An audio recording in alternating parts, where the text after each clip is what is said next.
Hello, everybody, and welcome to Ohio State at the Voice of College Football. I am your host, Garrison Gaddy. Please be sure to like, share, and subscribe to the channel if you haven't already. Also, check out the rest of the content that we have here at the channel. We'll be on Wednesdays or Thursdays for the call-in show as we are here today. Mondays also check out the rest of the content and all the other channels that we have here at the network, whether it be Oklahoma, the Team of North Carolina, the Clemson, Texas. We have it all here at the Voice of College Football. Also, if you'd like to, also check out our website at www.bocfb.com.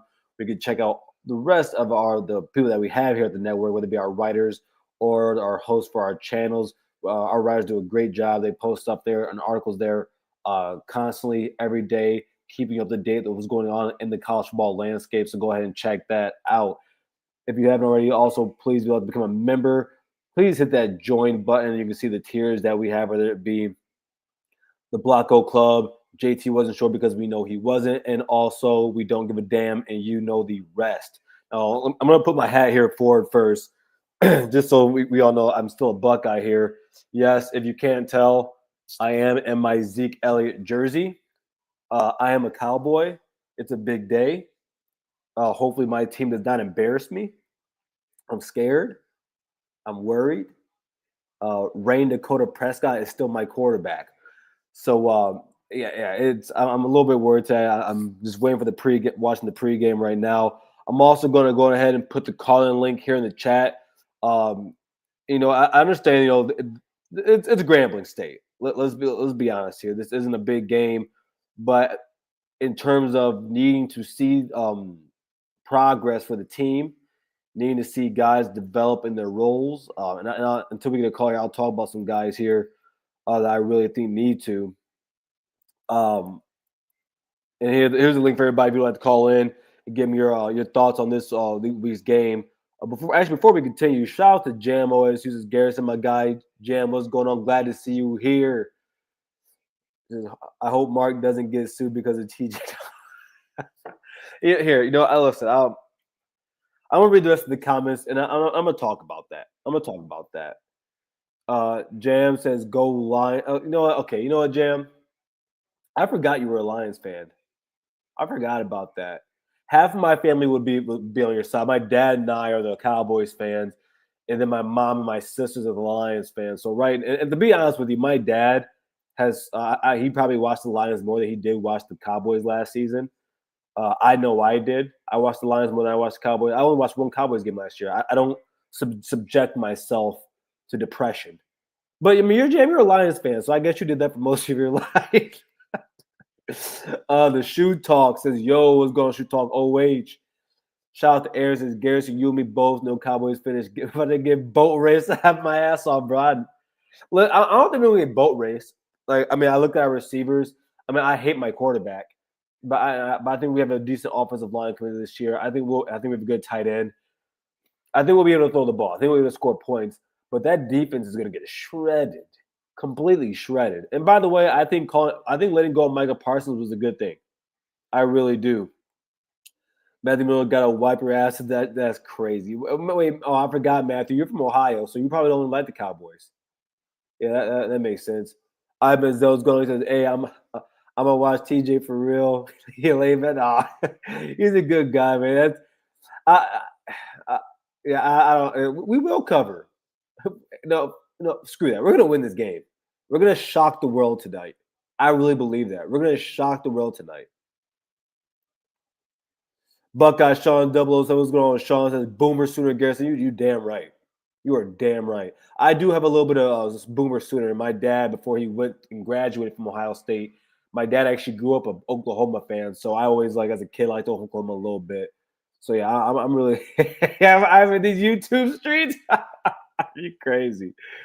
Corey Bates says, "Garrison, what's going on, Corey? Good to see you in here." Oh yeah, you did tell me you're a Broncos fan. Screw you. You guys suck. All right.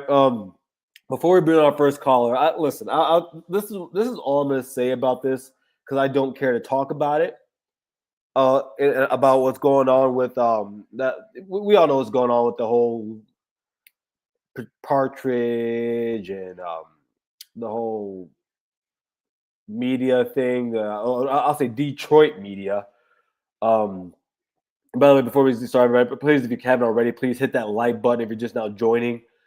But I the reason I don't care to talk about this and I want to stay away from it is because I think it's kind of stupid, and I think that there's a lot of people talking about it, whether it be on social media, specifically X, whether you be Don Thomas or someone else, or you be that one lawyer, and it seems like there's a lot of people out here just lying. They're just lying.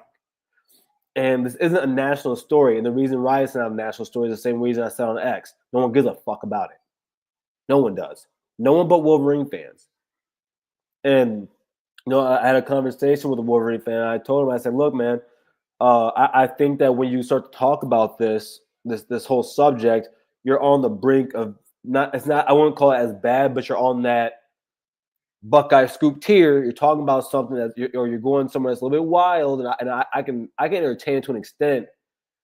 I don't mind talking about it in private, but I wouldn't go out of my way to talk about it. And nor would I like make it a big deal. It's not a big deal to me. It really isn't. And now you have a bunch of Michigan people out here attacking a young man without any true evidence. There is no true evidence about it. And I mean death threat worthy. There's a lot of Wolverine fans out there giving this guy death threats, harassing him. It's gross. Over something that in all reality does not help you in your life. It doesn't make you feel better about your program. I shout out to Sam from College Football with Sam. I told him earlier. And by the way, if you guys haven't already, you should go check out what TJ said. Also, I would also look at what Chris Drew said. Shout out to Chris. I thought he had a good commentary about what was being said. And TJ is my guy. He knows I feel this way. Like, I'm not saying anything he doesn't know about. We talked on the phone. So I just really think that when you start to get in this realm of it, right? Like I told Sam from College Football, Sam, I said, bro, what's truly being seen right here is, and I'm going to generalize this, and I don't mean this for every single Wolverine fan, but I'm going to generalize this. It is an arrogant and pompous fan base, and they lack any type of what's the word I'm looking for here? Ownership, and like they lack it, and and it's not, and I'm not out here to tell you that Ohio State has all the integrity in the world. I've said this before. I know what my program is, and I'm okay with that. I know why Woody Hayes got fired. Jimmy T got fired for lying. I don't think. I think that Urban, he got wrongly accredited to something that had nothing to do with him. But Urban's a POS, based on our POS, and I love Urban. I love Urban with my whole heart. I can't wait to see Ohio State get a statue of him. Can't wait for it. He deserves it. But no, I think that the way that a lot of these Wolverine fans are talking about this, in all reality, it's a way to make yourself feel better about the fact of what's happened or was transpired the last few years. And I think that Chris Drew summed it up perfectly in all reality, like overall for Ohio State fans. Buckeye Scoop went so over the ledge about it that it's now looked terribly upon the rest of the Ohio State fan base. And now it's given the Wolverine fan base the leverage to push some bullshit onto our fan base that really is not that important. It really isn't in the grand scheme of things. But no, that's all I gotta say about that. At the end of the day, guys, I don't think this story really means anything. I think it's stupid. I mean, I can't even really say how I honestly really want to talk about it. Yeah, exactly, Sean. Yeah, you're right. Let it all stuff go, Garrison. Let's talk football. I agree with you. Yeah, Jam. Yeah, Chris laid it down perfectly. Shout out to Chris. He's on X. He said he went after Mac from Big Team Rivalry a little hard. He apologized for that, but like I really thought that like.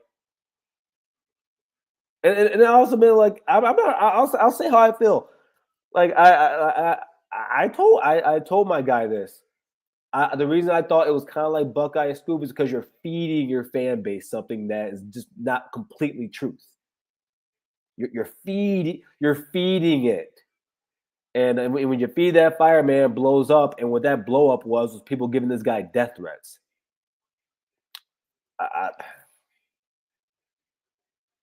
I don't know. It's not his fault that happened. But yeah, let's get away from that. Let's bring on our first caller. Thunder Redman, Tim, man, how you doing, brother? Go the what's up with what the offense for both teams? It was terrible. For Ohio State, Yeah, yeah, I don't think Ohio State. I'll say this. I think our run game was pretty terrible. yeah. I think our run game. I think CJ Donaldson did fine. I think that James People specifically. The betting odds they had it at 100 and 50 yards under or over, and y'all went the under. Yeah, no, for sure we did. I think a lot has to do with James Peoples not reading the holes correctly because they were there. He just wasn't doing it well. I thought the offensive line opened the holes for him. I mean, don't get me wrong, man. Like Texas D line is one of the best in the country. That front seven is one of the best in the country. But the offense, I'm not. I thought the passing game did well. The wide receivers dropped some balls. Julian Sand played damn good. Julian Sand should have finished that game 17 or 18 or 20. So no, I'm not worried about Those the offense. the few plays where Jeremiah Smith will open, he chose to throw it to somebody else, and Jeremiah Smith was wide open. Oh, he And, was man, and two Tim. of those, he could have scored a touchdown, but Oh, Tim, you ain't lying. You ain't lying. But like that one on the beginning of the game, he runs that post route. And don't get me wrong, on 4th and 1, Julian threw a dime to Max Clare. He just dropped it. But yeah, JJ was clearly over the top open, and I agree with you on that. And when it comes to Texas, listen, Arch, for some odd reason, it's like there's a lot of Wolverine fans who can't understand understand why I'm saying this. Arch didn't play yes, good. Arch, he clearly missed some throws, right? But Ohio State had him in a blender. Matt Patricia had him. Shout out to Corey Banks and shout out to Jam in there. They're Lions fans. I've always said we never hired Matt Patricia to be our head coach. We hired him to be our DC. And man, did he look good. How do you feel about Oklahoma? uh, I I got them losing, but a close one. What score do you have? Yeah, but you have Michigan or Oklahoma losing. Oklahoma, Oklahoma losing. I really don't have a score. Cause this game, it kind of remind me of playing Penn State on the road in 21 and facing Illa, Illa, Illinois in 22. Right now I have Oklahoma winning, right, beating you guys right now, but it's not etched in stone. Part of me does think you guys are going to win this game. Like there's a part of me that thinks that you guys are actually going to go out there and win this game. It's just I hard for saw me to some pick it. highlights, and the stats were saying that both teams they had about uh 32 carries, and in Michigan, I told the yards on the ground was 202, and Oklahoma was 101, and the team that they just faced, we all know that their passing game was terrible, but they almost rushed the same amount of total yards as Oklahoma, and that's not good. That's telling them to me that they run defense was terrible against a chunk team, and now they and not and and and now they and now the defense they gotta face a team that we both know that they have a better offensive line, they better at run blocking, and they bought to face some better running backs than what they faced their home opener. Yes, but at the same time, you guys are facing one of the best defensive tackle groups, defensive lines in the country in Oklahoma. One of the best linebacker groups in Oklahoma. I mean, Oklahoma has one of the best front sevens. I do wonder if your wide receivers can get open against them. And Bryce is going to be under duress. I saw this earlier, Tim. Brent Venables is 18-5 against true freshmen or redshirt freshmen, and he only allows 20.2 points. You guys are going to need more than 20 points to beat Oklahoma at Oklahoma. But I don't think either team is getting 30 points. Are you worried about your secondary because all those a bunch of those missed throws by Arch, the Texas were receivers, but they were wide open the whole entire game. No, they weren't. No, they weren't. Some plays they were Some, no, some were. plays, but they were wide. The open and some. I'm not saying that you going around there. Some guys on Twitter they talking about they dominated Texas will passing game well some of their good wide receivers, but they had a bunch of wide open plays, and most of those were incomplete and the completion. But even though that the defense, because they got lucky, that's tell me that when they face a team that has the same level of defense at Texas, but the difference is that the quarterback will play better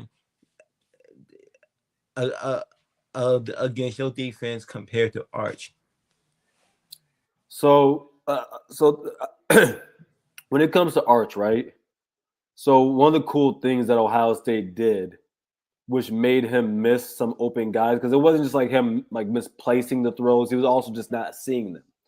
But what a lot of that has to do with is that so when Ohio State is showing one thing, right, on defense, Arch is he's thinking something. So if I show you man, right, and when you see, if I show you, let's say if I show you zone, if I show you zone, and you're like, okay, I know what they're in. This person should be open when I snap the ball, right? Or this person should be covered when I snap the ball because they're in cover 2 or cover 3. But then once the ball is snapped, you take 2 seconds and you find out, oh, you got to read the coverage, and oh crap. Do you remember the very first time he came off the bench to give the Quentin Newell's a break? His first snap, he got sacked by JT. So do you think that he kept seeing that sack play the whole entire game? Well, he didn't get sacked. On a run play, he got hit by Lathan Ransom, and it actually rocked him. He stumbled as he got up. Maybe so. Listen, I'm not gonna lie to you, Tim.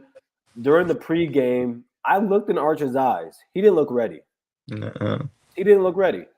And then when he got on the field and he realized he's got to go up against the Ohio State Buckeyes, he wasn't ready. That's the truth of the matter. Was Sam ready?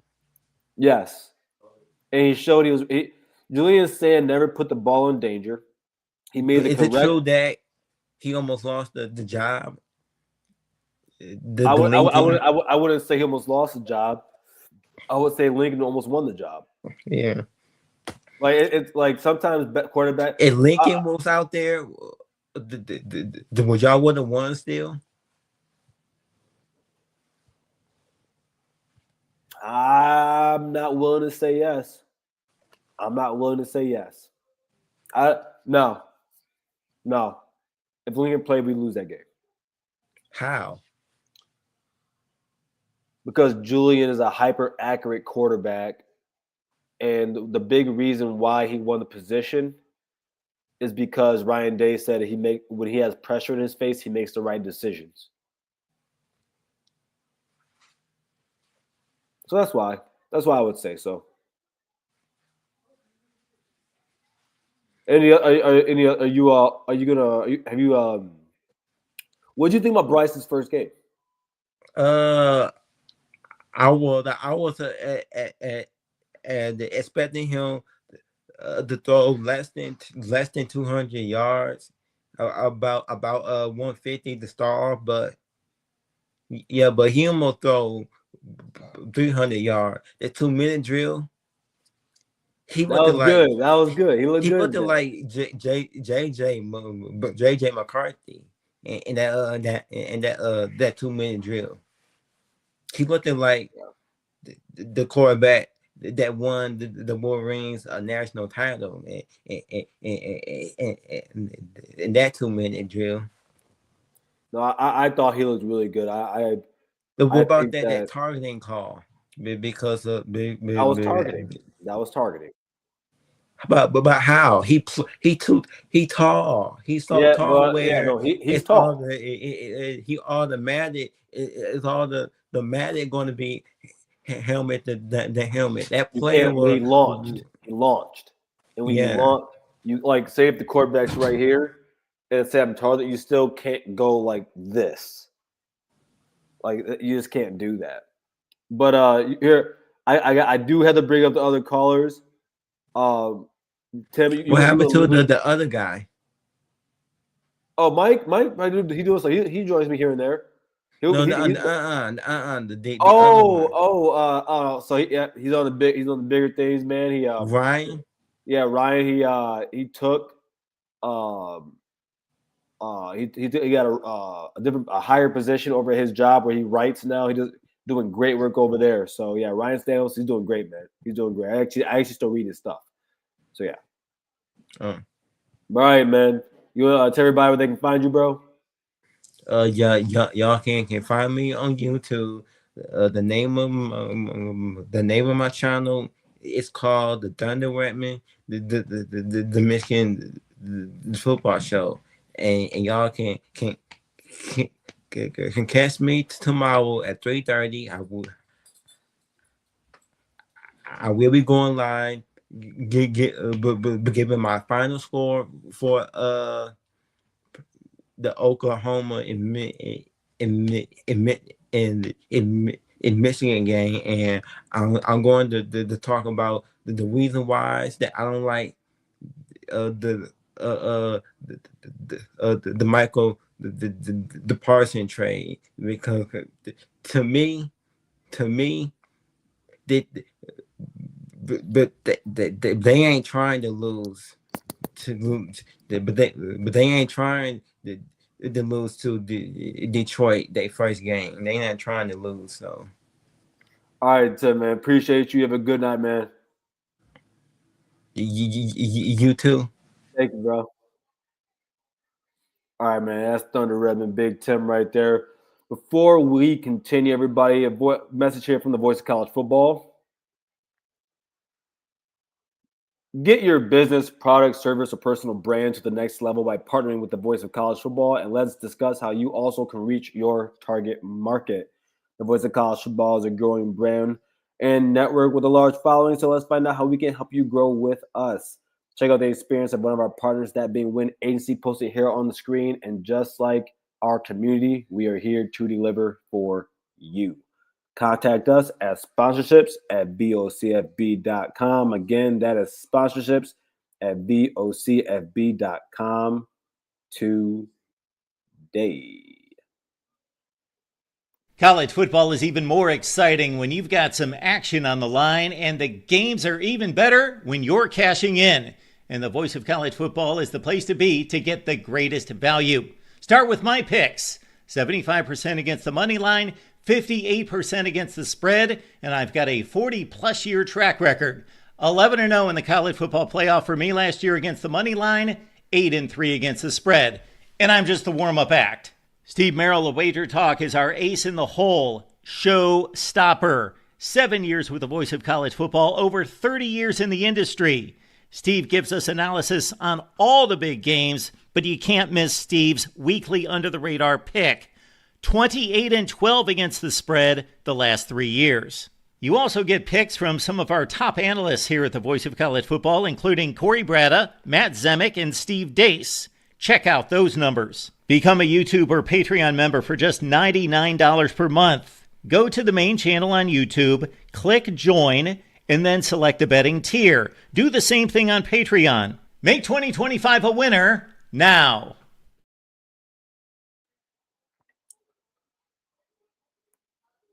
All right, we're gonna bring up our next caller here, Sean Gardner. Sean, how are you, my guy? I am doing as well as a fan of the number one team in the country can be doing. Wait, can you say that ranking again? Uno. Oh yeah. Eins. Number one. Love it. Yeah, so great time. I don't know, mixed bag. The weekend was a mixed bag. Results, I mean, can't complain about a dub, especially in a moment like that. But some things that I think need to improve, as you're always going to have in a week one. Definitely want to have a little bit more push in the running game, which I thought is interesting. I thought the team was running the ball pretty darn well at the beginning of the year, at the beginning of the game. Yeah. And then, I don't know what adjustments Texas made. I think they just decided they're bringing more guys into the box for sure. But the push we were getting in the first half, people forget, when we got to the 18 on that first touchdown drive, we ran it in, not one throw.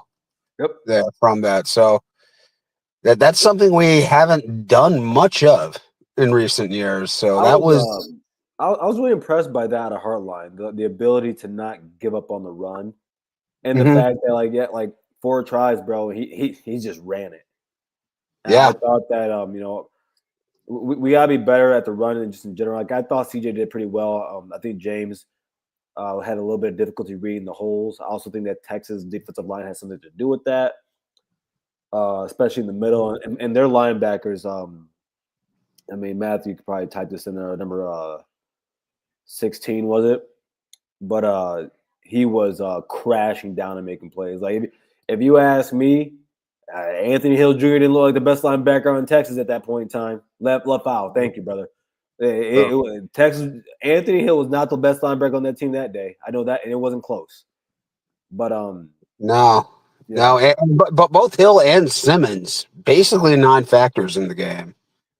So you got to give it up to the tackles in this one. Satterfield. Did you see what Philip said? Yeah. What did he say? He called him trash? Yeah. So on that play where Simmons pushed his helmet off, Simmons called him trash, and he was like, "Yeah, you talking to me?" And he said after that, I hemmed him up a little bit. He didn't talk much after that. No, not me. He got stoned by a tight end. How about that? And our wide receiver and Tate. Yeah. A little bit of buzz taken off of Colin Simmons' star in that game. Speaking of linebacker play, how much of a boss is Arvell Reese? He's the best linebacker on the team. I mean, and I'm not surprised by that. I during the offseason, I talked about this. I say, Sonny, and we should see Sonny to play damn good too. Don't get me wrong. This is Sonny's first year playing, but I'm like, based off what Arvell is and with the time he's had at the position, I'm like, there's a really good chance that he's gonna be better than Sonny this year. Yes, and I mean, when a guy sort of shows as much as he did in limited snaps last year, I mean, you got to feel confident when he takes on a bigger role. And he really came through. One aspect of his game that I don't think is getting enough love. I mean, the pre-snap, the way he had this team lined up, making the calls, Texas was throwing, multiple, different formation looks at them, different motions. He was having to call a play in the first game in a brand new defense against, maybe the most sophisticated offense in the country. And they didn't mess up once. And that was a concern I had going with when we brought Patricia in, especially. Oh my God, this like you have with a lot of NFL coaches coming to college. Like, are they going to either run way too complex of schemes that you can't, that there's going to be leaks and holes, or are they going to dumb it down like so much? Yeah, what worried me, like I was confident in Patricia coming in, but Matthew's gonna hate me for saying this, but it's okay. So, and it's funny because in my before last week's game, I actually did write this in my notes, because usually a lot of the high end college football offensive minds go to the NFL, and that's why there's been like a surge of defense lately. Mm-hmm. But I'm looking at that offense, and I wrote down in my notes, is Sark's offense gimmicky? ? And I didn't want to get to it because I'm like, man, that sounds crazy. I think that's the only way, not the only way, but I think that's why Matt Patricia's defense works so well. I do think that Sark is a great offensive mind. With that being said, gimmicky offenses, and you saw this out of Kotelnicki at Penn State, because Kotelnicki is one of the best offensive play callers in the nation. Without question, yes. Gimmicks don't work against top-notch teams. Yeah. And so, I'll say more times than not. And so that's why I'm not gonna lie to you, I was a little surprised by that. But at the same time, and a lot of people are going out here talking about Sark. Sark put his quarterback in a lot of good situations. He didn't execute. Yeah. Oh, yeah. No question whatsoever. I mean, if they get a decent game out of Arch Manning, they probably find a way to get 17 or 20 on the board. So you can say Ohio State, two things can be good. Arch did not play very well until the fourth quarter, and Ohio State's defense really came to play, and they really balled out. Yeah. I think both things are true. I mean, we'll see as this year goes on. I think I doubt Texas is held under, like 24 or even 28. These two offenses will never look like this again. No. I think these are the two best defenses in the country. And that is not a hot take whatsoever. Yeah. I mean, like that's almost consensus at this point. I don't even know who would be the next one up. I mean, if you talk to a Wolverine fan, they'll tell you them. Oh yeah. Oh, absolutely. Yeah. They held that mighty Lobo offense. The mighty Lobos. with like 10 new starters too. It was funny, and shout out to Marcus and Josh from House Divided. But Marcus, he's a Wolverine fan. I was listening to him today, and he said, Michigan comes out with a dominating win against New Mexico. I said, dominating? What? Where? When? But yeah, it was. There are a lot of takes. I mean, Michigan fans are just. They seem to be super high on hopium right now. I'll tell you this. I mean, I'm not trying to shit on Bryce Underwood here, but I have never seen a player ever get so much glaze, so much positive pub for what was such a routine performance. I mean, did you not hear when Bryce Underwood was born? The doctor said, "Congratulations, he's a man." Yeah. So Bryce Underwood doesn't do push-ups, you know that? He pushes the earth down. Bryce Underwood, he's so fast he ran around the world and punched himself in the back of the head. Wow. But shoot, man, last thoughts, man, before I bring up the next caller? My last thoughts are great. Great win. Good. Got a couple games here to really work a lot of things out. We need to get worked out. Go Bucks, and it was targeting. Yes, it was. All right. See you, bro. Take care, Garrison. Thank you, Sean. That's Sean Gardner. But I was going to answer these real quick from James Tabor. He says CJ Donaldson fired after one game against Texas. Cap. No, I don't know. No, I don't think I said that. I said CJ Donaldson. I mean, I think CJ Donaldson's RB1. I think that's clear. But no, I don't think that.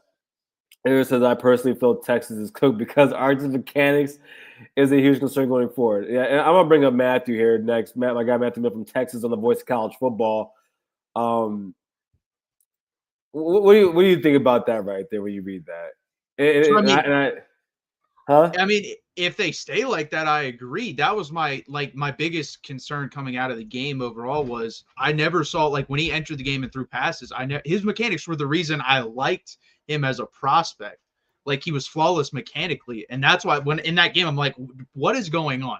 Because I've never seen him throw his arm angle is low. It's right here. He was throwing this thing down by his fucking hip.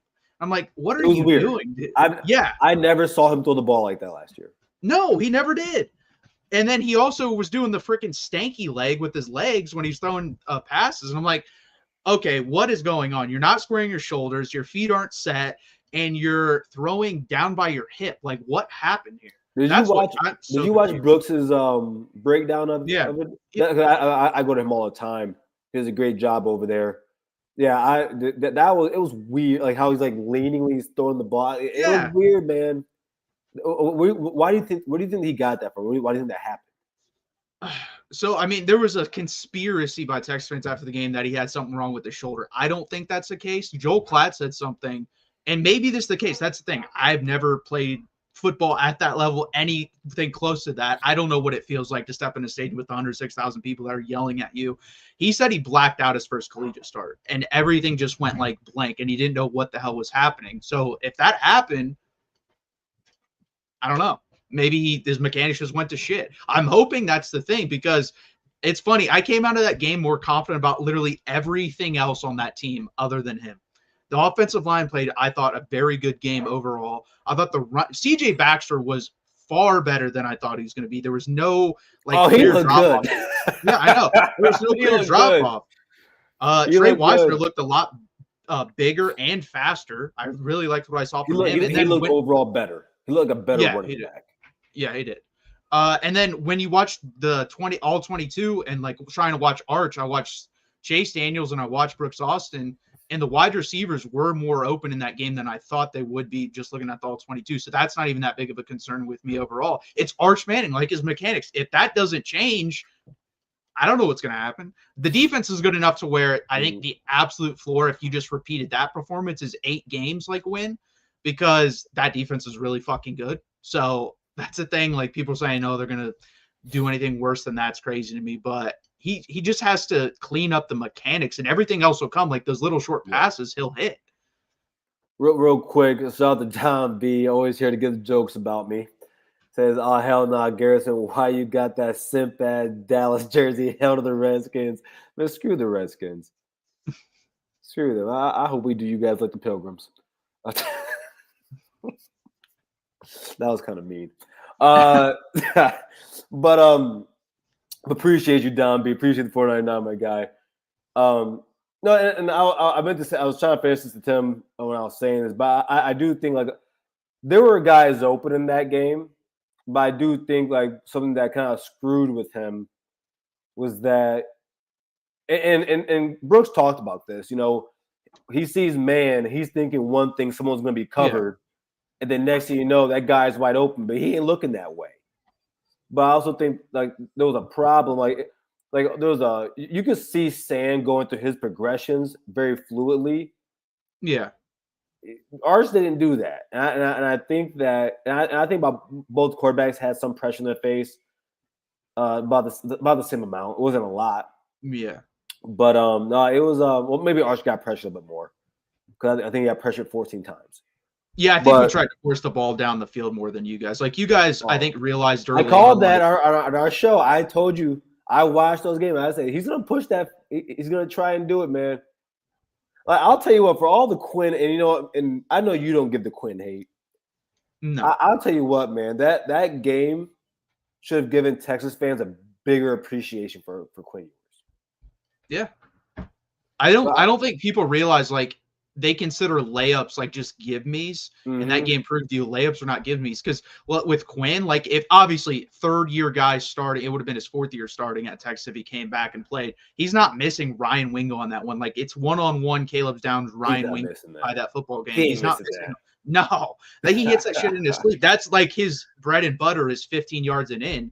That's I will say Arch Manning I think was 3 of 6 for passes 20 yards or more in the air, which is really good. If that stays the same and he hits the small stuff underneath, we're cooking now. No, I'll tell you what, man.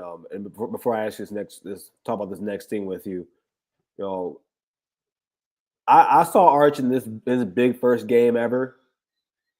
I saw Quinn Ewers against Nick Saban twice.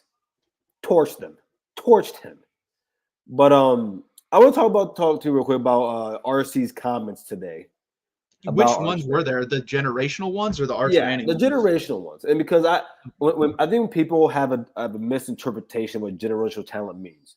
Because I think that Dan Orlovsky was correct. When you talk about a guy being 6'4", 225 pounds, has a howitzer for an arm, and can run 21 miles per hour, which means that in all reality, he's running somewhere around a 4.55. That's a generational talent. Like it's like the guy, because I think sometimes people think that the stats mean you can be a generational talent. Bryce Underwood's a generational talent. If he comes out this Saturday and looks like garbage against OU, which there's a high possibility of that happening, that don't make him not generational. Yeah. And so I remember I forget his name, the guy from 247. He said that after the whole season ended, he said Jeremiah Smith wasn't generational. Like,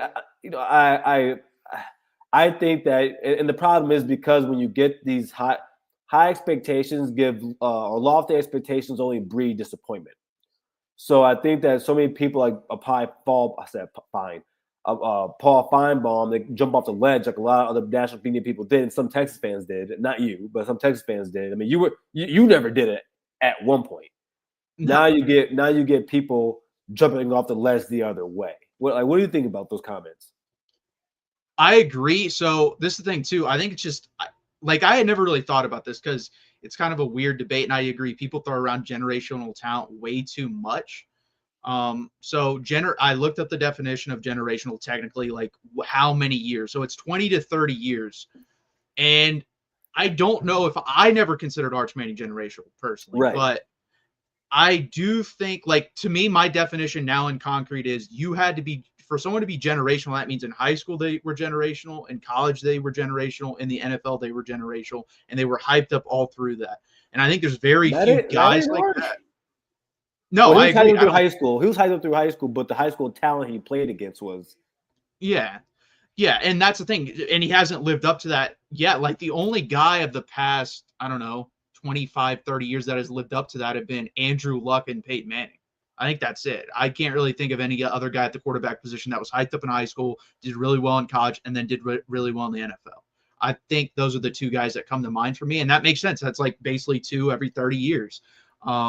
And that's the thing. LW used to call him the Alabama Show, and he follows me on Twitter. I follow him, and he's an Alabama fan. Mentioned Joe Burrow, and I said Joe Burrow is not generational. He has generational talent, like traits, like mind-wise, but physicality-wise, he was a 3-star coming out of high school. He sat down at Ohio State for 2-3 years and then had to transfer to LSU. And by the way, was fucking terrible his first year at LSU. I want people to go look at his LSU stats his first year. I think he 57% completion, 14 touchdowns, 9 interceptions or something like that. Like it was not good.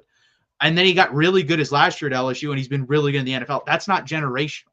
So I think people need to realize when they say that, what that means. I agree. Bryce Underwood is on a generational trajectory right now. I agree with that. But I've yet to see the guy play. I don't care what he does versus New Mexico. No, it was funny. It was funny because I covered Michigan State, Michigan high school football, and last year I still do this year actually. I've been doing some writing for them, and I'm a fan of Bryce Underwood. And plus I played high school football in this state, so I like to see guys from this state do. I'm gonna be honest with you. It's really cool seeing Dante Moore, CJ Carr, who I was high on and was told by so many people that CJ Carr wouldn't be anything. He's proven them wrong, and then seeing Bryce Underwood, but what am I supposed to take away from Texas from New Mexico? What I'm saying? Like that would be like if Julian Sand, before we played you guys, we played Ohio instead first, and then he goes up there and lights the world on fire for 300-some yards, like every Ohio State quarterback does before him. Every Wolverine fan would then go and say, "Oh, come on, it's Ohio." Well, no, it's New Mexico, one of the three worst programs of the last 10 years. So, but I do think I thought it was a on par performance for a first time start for a guy with Michigan talent around him going against New Mexico. I think there are much other worrisome problems that Michigan has right now. Starting with that. Starting with that. 17 points. No, I mean, not even that. I mean, I was in a space earlier today. We're talking about the game, and it's part of the stat sheet. Don't get me wrong, but Justice Hayes had 16 carries. 2 of those carries were 56 and 59 yards. Outside of that, he averaged 3.5 a carry, and then your next running back averaged under 2. I mean, it was around 2 yards a carry. That's a problem because now you're playing Oklahoma's front. You're playing Scott and those boys and Jackson. It's a different front, but. Well, and I think it just comes down to just like our game came down to what quarterback makes the least amount of mistakes. I think that's honestly which quarterback do you trust more? Who do I? The thing is, Mateer has so much more talent around him, though. I think wide receiver wise, I think people underrate Oklahoma's wide receivers. Gibson's good. I like Burks, and then if Ott's, I don't know if Ott's healthy. You know where Deion Burks is from? Is he from Michigan? Yeah, from Inkster. His junior year, Bryce was actually an 8th grader. They went to the same high school or the same district, and then he transferred to Inkster. But yeah, Michigan never offered him. And he talked about it. Yeah, I mean, he started out at freaking Purdue, and he was injured last year. But yeah, and that's what worries me too is for whatever reason, I don't know if you knew this. DraftKings started to add money wise, where the bets are. That 90% of the money was on Michigan, and the line went up. It's not that way anymore. The money's not like that. I think it's 65-35 now. But why was it doing that? That's crazy to me. When I saw that, I bet on it. Once I saw that, I was like, "Oh, I'm betting Oklahoma."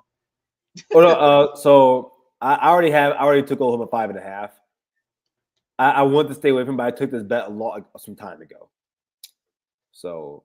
I have them winning 26-17, but I think it's something like that, 24-21, 24-20, something like that. But there's a lot of those lines this week, dude. Iowa State, 85% of the money on DraftKings is on Iowa State. So I took Iowa. I'm like, anytime that is that wild, I'm taking the underdog. I did that with. I believe in this one too. I think Mississippi State's beating Arizona State. They almost beat them last year. I don't. We'll see. That one's. I think 95-5 money. I'm a coach Dilly. Hey, when Dilly put that Willie on the table, I do like Dillingham, but we'll see. But shoot, man. Any thoughts about your team going to this next week? What you had to see before I bring the next person? I mean, just 2 things. Can we experiment in the red zone? I'm begging to experiment in the red zone. Try anything. Try something that actually works instead of ramming your head into the wall versus these teams. I don't understand it. Yeah. I actually think it's the opposite. He doesn't get cute enough in the red zone. It's power football, and it's okay, that's not working. It's not going to work. Execute in the red zone. Yeah, I know, Johnny. And by the way, I have a bet with him, $50. He doesn't think Texas will make the playoffs now. So we'll see about that. Oh, does he think his team is? I don't know. You'll have to ask him that one. He didn't specify on that. And the next thing is just Arch's mechanics. Can you get back to normal mechanics, dude? Like, just do that. That's all I need to see. If I see those two things, I'm chilling. I'm not worried. We'll beat San Jose State by, I think I said 42-10, 45-10, something like that. You think they get to 10? Yeah, because I think we'll have third stringers in like the third quarter. Okay, that's fair. That's fair. For sure, everybody, look, Matthew Miller. You can find him at Matthew Miller at Texas at the Voice of College Football. Maggie, let also know your X account. Yeah, it's Matthew MS97. Go over there and follow that. And then if you want to follow the Texas Voice of College Football X as well, just type in Texas VOCFB. All right, man. Appreciate you, bro, and horns down. Thanks. I owe you that. Oh man, that's Matthew Miller, man. Well, we're at 51. We can make time here. I'm gonna hurry up with this. Caden, what's going on, man? You got like 5 minutes. What's going on, brother? You got like 5-6 minutes. Sorry I'm late, Garrison, but I was wanting to tell you a joke. Let me hear it. And I'm not normally good at jokes, but this is the one I had since we beat Texas. Knock, knock. Who's there? Matt. Matt who? Exactly. Because Matthew Miller, we just beat Texas, and we should have beat y'all by more, but you know what? We spared y'all your lives, and we spared y'all having an ambulance trip going all the way back to Austin, Texas. Because I'm gonna tell you that's a dang fact, Garrison. I ain't gonna lie to you. I ain't gonna lie to you. It took me a second when you said that Matt who. That's good, Caden. Caden, I'll give you a 90. I'll give you a 95% on that one. That was good. That was good. Holy shit. You know what? I'm gonna tell Matt this. We basically were about to ragdoll them boys like Ray Lewis and the Ravens did to Arch's uncle Peyton, and just throw him all around the field all day long. He's lucky they didn't, because if they did, Arch Manning would be in an ambulance right now, singing na na na na na na na na. I'm going to the hospital. But you know what? Crazy, that's just because I like hard-nosed defense. You know, hey, I grew up watching the Ravens. So what do you have to see from the I'm gonna say for the Cowboys? Shout out to the Cowboys, Big Blue Star, baby. What do you need to see out of the Buckeyes going to this week against Grambling? Can we just get more? Can we win games by more than 2 touchdowns? That's what I want to see. I want to see the defense cook. I want to see the defense start making the big hits, making the forced fumbles, making the interceptions. Come on, bring them back for a pick 6 and at least get our offense in a good position. That's all I'm asking. Make more turnovers. Play harder. I agree. The offense did not have the best field position last game. See, we didn't use every ounce of talent of our team on Texas, because Texas was just a warm-up game. They ain't worth another day. Like, honestly, we'll just let Georgia finish him off, and just I follow Matthew Miller on on X, and I'm gonna hear him post about him crying about Texas losing to Georgia 49-7, and then when he cries about it, I'm like, I told y'all so. I told you. Well, shoot, man. Well, any lasting thoughts here before I bring up our next caller? Matthew Miller, just tell Arch Manning he better be prepared for Georgia, because them boys are going to be making them lose not once, but twice. And that's in the SEC title game, and they're about to lose again to Georgia. Not just in Athens, but also in the SEC title game in Atlanta, in Dogs Country, which I know my friends from the UGA territory in Athens, I know they're going to be partying after that one. And then guess what?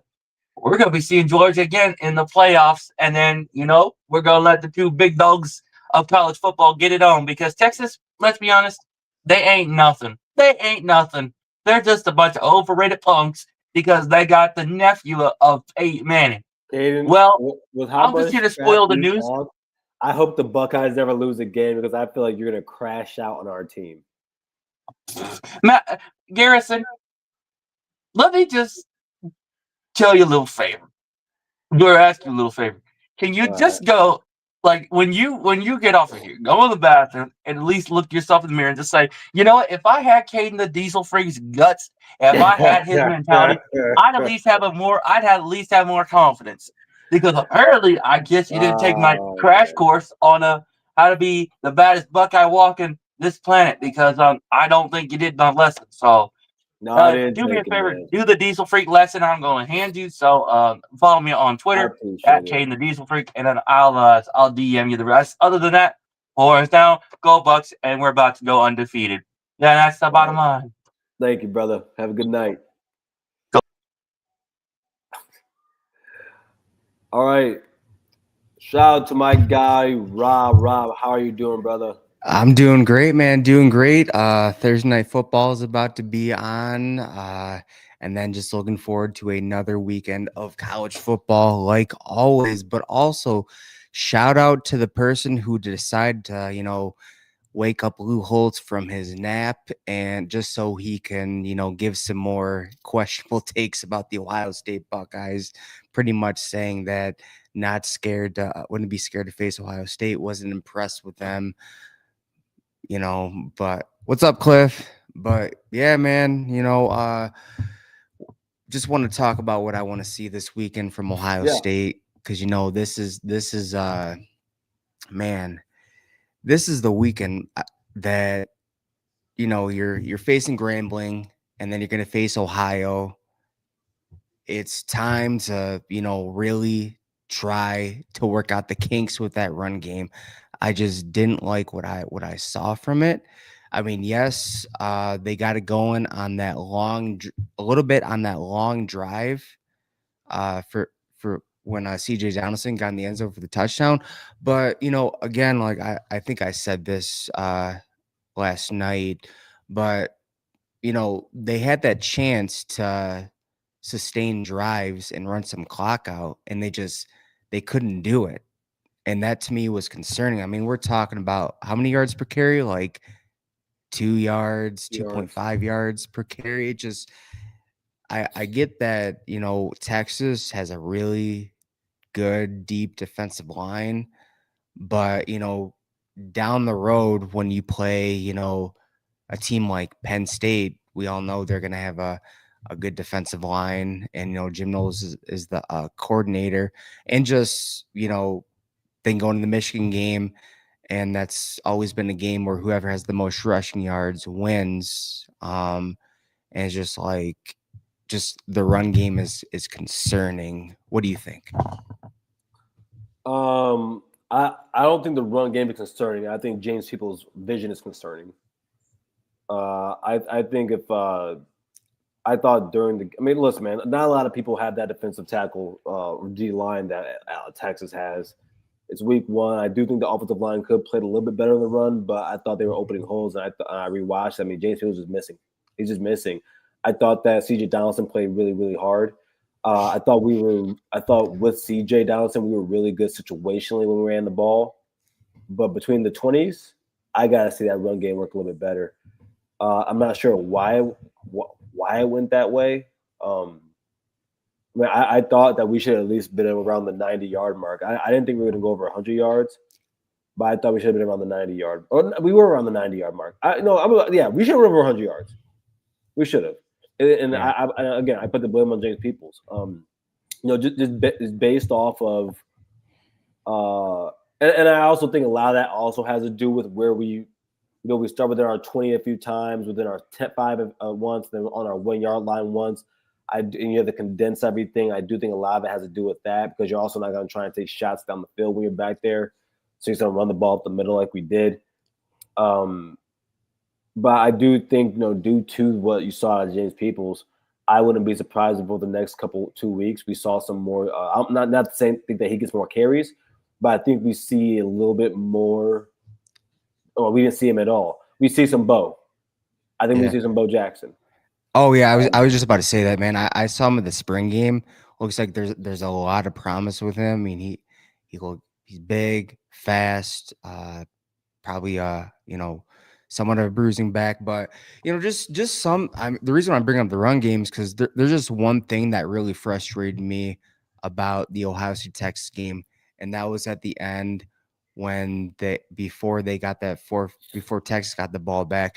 And I was just looking for them to get finally get the run game going, run out the clock, not have to give the ball back to Texas. And they're gonna need that some games where it's just like, okay, all you have to do is sustain a drive and kill the clock and not give the ball back. I mean, that's all I'm saying, man. There's gonna be times when they really need that to happen. No, I agree with you. But like you look at the Penn State game last year when there was 6 minutes on the clock and we didn't pass the ball once. We just ran it down their throats, you know. So I agree with you on that one. Something else I actually thought about.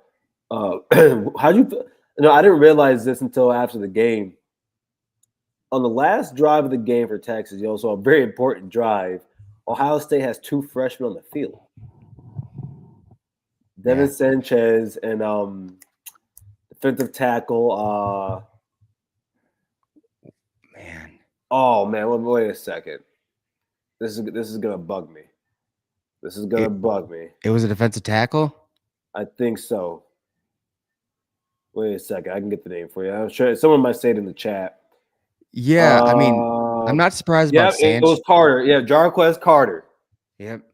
They were both on the field. I thought I think that's cool. Yeah, so for Sanchez, it seemed like they really trust him because he was on the field more than that.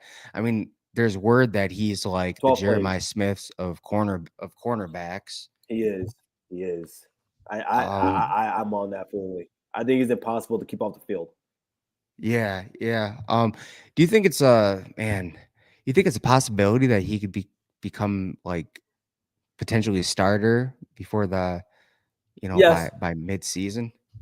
No, he ain't passing End up of the season? He ain't passing Jermaine or Iggy on the outside. I know that much. Yeah. For him to pat, and I would tell you what, a few months ago, I would have told you yes, because I actually said by a couple months ago, I said I think Devin Sanchez by the end of the season will be starting. After watching Lorenzo play, no. Yeah. If Lorenzo didn't look as good as he looked, because it's funny, people when you watch that Jermaine Matthews interception when he's like running the route for that wide receiver, Lorenzo's below him doing the same doggone thing, and throughout the whole game, he's locking guys down. I mean, he had that insane hit on Arch, where he uplifted him. I think that they'll rotate him a lot, but if he starts over Lorenzo, he gotta be, man. You gotta show something insanely special in practice. Yeah, I really like what I saw out of Ohio State secondary, man. They're just Jalen McClain. Yeah, dude. just everything, man. Just like Patricia, how he has Downs just crowding the line and going back and forth and just the scheme he called, man. It was real impressive. And Arvell Reese, dude, you cannot keep him off the field, dude. You just can't, man. No way. He's probably the second best player on that defense. Yeah, it's ridiculous, but they so the only reason why kind of switch up here. The reason why Michigan fans are saying that Texas is not a playoff team, we all know why, because it's just another way for rivalry banner to talk down Ohio State's win, and it's just cute. like, it's cute. It's fine, man. I mean, I remember what was said all off season, and that's fine. I heard from Moose that recruiting didn't matter and experiences is a lot more valuable. I mean, yeah, you could have players with experience, but they won't be good. But I mean, I was right about that take. But dude, at the end of the day, man, we all called it. We all called it for what it is. Ryan Day has this in the right direction. I like it in a better direction than what Meyer had it. I mean, even though, we all know how the rivalry is going right now, but still, man, on a national level, dude, I trust Ryan Day anywhere. For sure, man. Yeah. Well, appreciate you calling, Rob. Everybody, Yeah. you can find Rob with his co-host Pete at Buckeye Battle Cry on YouTube. Me let them know you can find you on X. Yeah, I'm gonna hold off on that. Pretty much Buckeyes Battle Cry as well. There we Dude, go. honestly, man, I'm thinking about getting off X, dude. I may do it, dude. It's too petty. It's too much, man. No, But you're a nicer human than I am. I may stay on there because I get a lot of stories from there. And what you gotta do is just not go on there and just read the stories. I did that for a long time. Yeah. All right, brother. You have a good night. All right, later, dude. All right, everyone. And our last caller of the night, my guy, Tree Dog. You got your name back. No, this is my second account. I had to. I'm gonna be honest with you, dude. I got like four YouTube accounts because every time I got a new phone, it created one. So I know what you mean. Yeah. Yeah. I mean, I don't really. Tree Dog, 1 second. Did you have Ohio State or Texas winning? Texas. I told you. Oh my God. Listen, bro. Listen. Let me explain something. I told you what would happen. Listen. I'm gonna explain something to you. My entire life, I've seen nothing but Texas fail. I would never believe they was going to come to the shoe and win. One time, Vince Young had to be Superman, and Reggie Bush had to like try to do some weird alley-oop, and Texas won. But other than that, no, I would never put my faith in Texas. I think Sark is SEC, James Franklin. I mean, I'm not. I told you the other day. Remember, we were in the chat talking about it. Mm-hmm. I don't know. I just don't believe in Sark the way a lot of people do. I mean, my opinion could change if he wins something, but right now I just think he's SEC James Franklin. It seems that way. It looks that way, man. I think he has one top 10 win. Yeah, and listen, man, homie talking about Texas is going to be a playoff team. That would mean they have to go and win in the swamp, and they have to go win at Georgia. They already lost to Ohio State. I don't know. And they got to beat OU. They got to beat OU. I mean, I don't. Let me look at their schedule. I'm not trying to. I'm not saying that as to hate on Ohio State. I'm just saying that. I mean, I know some Michigan fans are. But. Well, here's the problem, right? I think this is the problem with a lot of Michigan fans. They're looking at this game and making it a reason why either one can't do the other when actually like this isn't Texas coming into Columbus and curb stomping them like they did at that big house. No, this is the two most talented teams in the country going at it. Like this isn't like Florida State like kicking the shit out of Alabama. Like Texas is still better than 98% of the teams in the country. 99.5. Defense is legit. Texas's defense held Ohio State's run game in check for the whole game. Yep. They held Jeremiah Smith. I mean, as well as you can hold him. I mean, it's not. I'm not saying Texas stinks.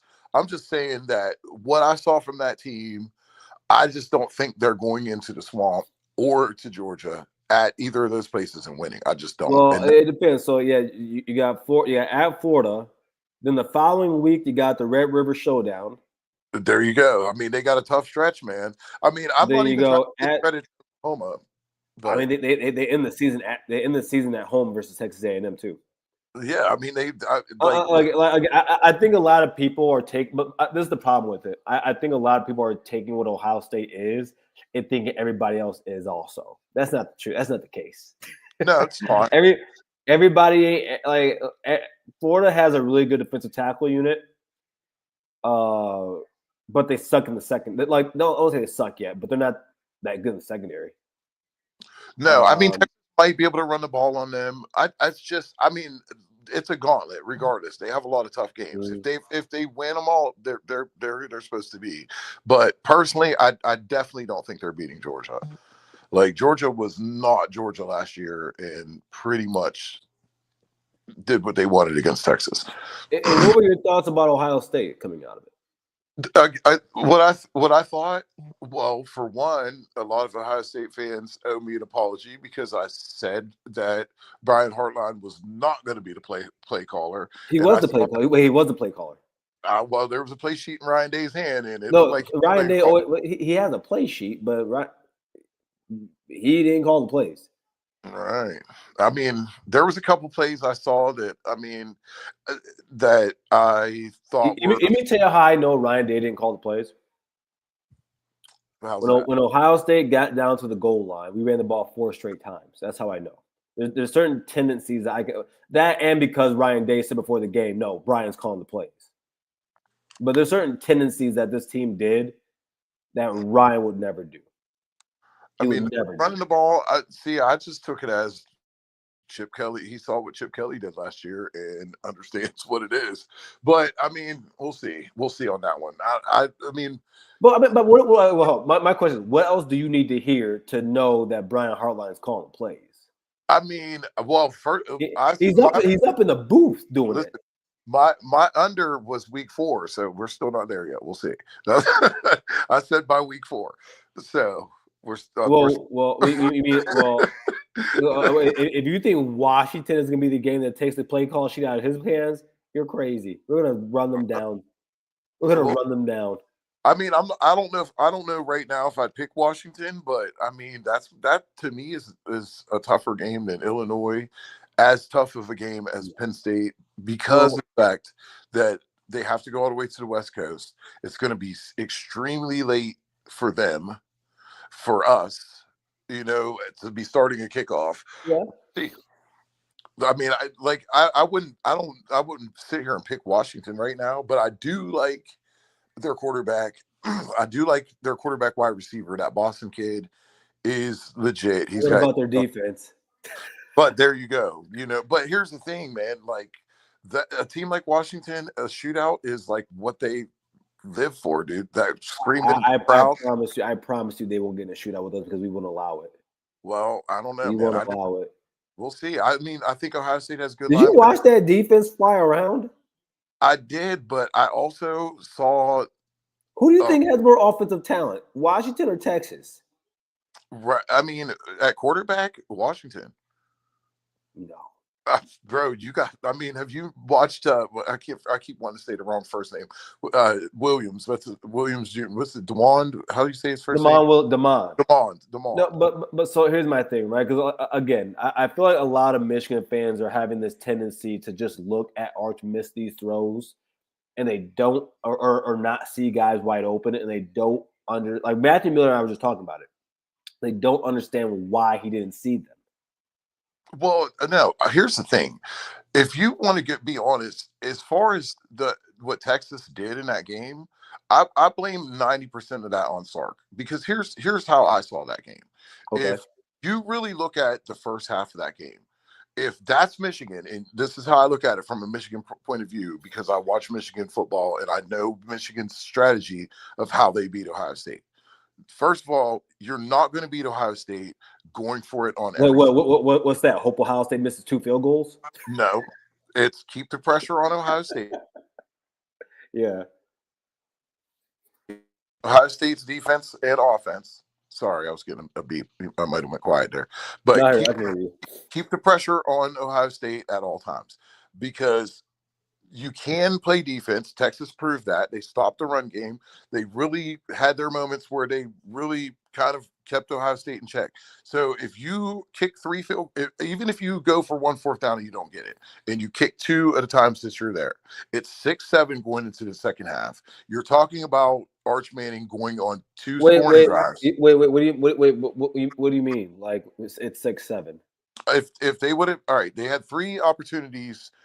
Like one of them was like almost a chip shot. No, bro. And Matthew, you're in the chat. Let me know if you agree with me on this. Field goals don't win you this type of game.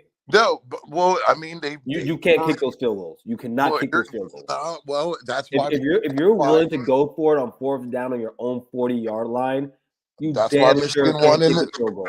But that's why Michigan won in the shoe, because they did. They won in the shoe because Ohio State missed 2 field goals. I'm not saying kick every field goal. I said if you go for 1 and you don't get it, that's fine. But at least kick the other 2, because it's 6-7 at halftime. No. Okay, but what was on the 4th? Wait. You're sitting here telling me on 4th, and it was within the 1-yard line. You're telling me you kicked the field goal? After I've already insulted their defense and not got it, yes. Yes. How'd How they insult Ohio State's defense? You had 35 passing yards going into the fourth. I'm saying by going for it on fourth, to me that's an insult to the defense. Oh, an insult. But yeah, I mean, I don't know, man. I like. Okay, at that point, the game was Ohio State still scored 14 points. Your quarterback. I'm not so saying think about that, it. Think about it. If you kick 2 field goals, yeah, it's still an 8-point game. Here's the thing. I'm just saying, if they kick those 2 field goals when your quarterback is struggling and your offense is sputtering, you take the points on the road in the shoe. You take I mean, some of the points. I mean, if they kick the first field goal and the second field goal when they're on the 1, yeah, you go for it. But so you think when it was 4th and 1, when it was 4th and 1 for you guys on the 2-yard line, you think you guys last year should have kicked the field goal? I mean, that's when Ohio State stonewalled you on the 2-yard line. Ultimately they did go for it. They didn't get it. It was the interception and no, that wasn't the interception. That was I'm talking about the first 4th and 1. You gave the ball to your running back up the middle. And we stonewalled him. He didn't get it, and then the next time they were in the red zone, they kicked the field goal. So yeah, but by I'm asking, in that moment, do you think you should have? Yes, go for it. I'm not saying never go for it. I'm not saying that. I'm saying when you've gone for it, you've been stuffed multiple times in that game. You got to take the points. You're not building any confidence for your quarterback by constantly. I mean, because a turnover on downs is a turnover. This is where, because you said this, and now I got to call this Ohio State fan off. I'm mad at you, Tree, because now I got to do this to a Buckeye fan. Where you said Ohio State wasn't doing anything. Bro, we were within the 20-yard line, I think twice or 3 times, within our own 5 and then on our 1-yard line. So, some football strategy for you guys. When you are that deep on your own side of the field, do you know what the one thing you don't do is? You don't get aggressive. You don't do it. Because when you do that, chances are you're going to make a mistake. So when Ohio State was on their own 1-yard line, within their own 5, Julian made a great play when he had Colin Simmons in his face and he got the ball down to Cardinal on the sideline. That was actually his best throw of the game by far. Awesome, and that was an NFL throw. But Ohio State was deep in their own red zone, and Ryan Day talked about that after the game. He said we wanted to open it up, but based on the field position we had and the way our defense was playing, it didn't make sense to do that. Yes, he coached a good game. I thought No. Brian Hartline coached a good game. Well, listen, I'm not gonna let you do that, Tree. The Ohio State staff use field position way better than Trestle ball, baby. Trestle ball. Texas never realized throughout the entire game that it was a field position game. They never realized that. They still kept trying to do what they thought. I mean, I just thought that it was a poorly coached game by Texas. I'm not saying that if they did those things, they would have won. I still don't think Texas was going to win. I think that it would have been a different game, and we might be talking about Arch Manning a lot differently. Had he led scoring drives in the first half, scored a touchdown in the second, and not basically turned the ball over 3 times and ended up with nothing. You're not talking about him the same way. Am I saying he was good? Absolutely not. He threw the ball in the dirt. But you just didn't. Their coaching staff didn't do anything to help him at all. I think they did. I think Arch was just shell-shocked. He was. I mean, I'm not taking anything away from his mistakes or his shortcomings at all. He made plenty of mistakes. Bro, if I'm a coach and I'm putting the clause out there and you aren't seeing it, bro, that's a problem. And a lot of this has to do with how much you prepare your quarterback. Like Ryan Day said that when Julian Sand was coming to the sideline, he was able to go and tell him what he saw, give justification of why he made the decision or why he made the wrong decision. And Ryan Day said that was good to hear out of him because that's what you want out of your quarterback. Right. And here's where something you said to me the other day that I couldn't say in type. Why one of the main things I wanted to talk to you about when you asked me would I take Sark over Coach Moore, Sharon Moore, and I said no. And the reason I still think you're crazy. Here's why. In that moment, when his quarterback was shell-shocked, he threw an interception on a trick play to Jack Sawyer. He comes over to the sideline. Sharon Moore reined him back in and ended up getting 2 of the best plays that he made all season in the pass that he threw to what's his name? The white receiver. Peyton O'Leary. Peyton O'Leary. I'm sorry. I'll be thinking about too many names at once. Trino, can I ask you a question? And the run play he did. How many athletic directors and GMs? Let me ask this: how many general managers in the NFL do you think are harboring to hire Sherrone Moore? None right now. He's how many ADs do you think would hire Sherrone Moore over Sark? Over Sark? Probably. I have 134. How many do you think? Probably not many, but I mean, that doesn't mean they be making the right decision. Oh, I mean, Sark would probably honestly do. What do I think? I mean, as far as NFL goes, I think Sark would be a much better NFL coach than he is college coach. Probably a better NFL coach than Sherrone Moore. I don't think Sherrone Moore is an NFL caliber coach, at least not yet in his career. But I don't know. I gotta know, hey Jam, I gotta know who that staffer is because I don't believe Zach at all. And I love Zach. I think Zach is awesome, but Zach is also the same person that said Kyle McCord should start over CJ Stroud and that he was gonna win a Heisman. So I need proof of that. I need proof. Yeah. Anyways, dude, I know you're over your time, so I'm just gonna. Oh yeah, my Cowboys about to play, bro. Yeah, bro. I gotta watch my second quarterback play. I'm looking at the game starting right now. Jalen Carter's on the screen, so I'm just going to give you my Oklahoma take real quick, and then let you get off here because I know you got to close out your show. I think Oklahoma, the matchups to watch is Michigan's running backs versus their interior, not their tackles. Obviously, their tackles are good, but I think their linebackers are suspect. And, oh yeah, Jalen Carter's got ejected. Let's go. And dang, that's crazy. And I think watch Michigan's. Why are my teams always getting spat on? Yeah, that was crazy.